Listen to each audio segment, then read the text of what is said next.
یہ ہے جبل احد کی مسجد، اور ہم لوگ یہاں آ گئے تھے جبل احد پہاڑ جہاں ہوئی تھی تاریخی جنگ، اور 2 رکعت نماز پڑھنے کے بعد آئیے باہر دکھاتا ہوں یہاں جبل احد کا پہاڑ اور جنگ کا میدان۔ یہ دیکھو، یہ ہے جبل احد کا پہاڑ، اس کی لمبائی 7 کلومیٹر اور چوڑائی 3 سے 4 کلومیٹر ہے، اور بہت لمبا چوڑا یہ پہاڑ ہے، تو رات کی وجہ سے دکھائی نہیں دے رہا ہے برابر۔ اور یہاں ہوئی تھی تاریخی جنگ مشرکین کے ساتھ۔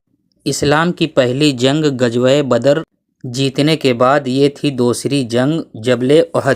غزوہ بدر ہارنے کے بعد مشرکین نے یہاں پھر سے حملہ کیا، اور مشرکین 3000 کے آس پاس فوج لے کے حملہ اس پہ کیا تھا جبل احد پہ، اور نبی پاک صلی اللہ علیہ وسلم کے ساتھ صرف 700 لوگوں کی فوج تھی۔ اور جب جنگ شروع ہوئی تو آپ صلی اللہ علیہ وسلم کی شروع میں فتح ہوئی، اور مشرکین میدان چھوڑ کے دھیرے دھیرے بھاگنے لگے۔ اور یہاں ایک چھوٹا سا پہاڑ ہے جس کا نام ہے جبل الرماح، جو تیر انداز چلانے والے ہوتے ہیں، اس پہ وہ تعینات ہوئے عبداللہ بن جبیر کے ساتھ۔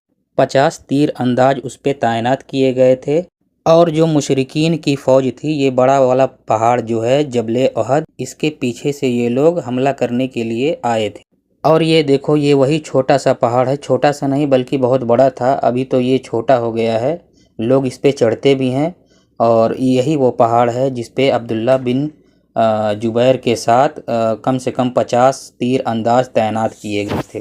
اور یہ وہ جگہ ہے جو باؤنڈری چاری طرف سے لگی ہوئی ہے، یہ وہ جگہ ہے جہاں صحابی لوگ دفن کیے گئے تھے جو شہید ہوئے تھے اس جنگ میں، ان لوگ کی اس میں قبر ہے۔ اور یہی وہ جگہ ہے جہاں آپ صلی اللہ علیہ وسلم زخمی ہو گئے تھے، اور آپ کے مبارک چہرے سے اور بدن سے خون بہہ رہا تھا اور بے ہوشی آنے لگی تھی۔ سبسکرائب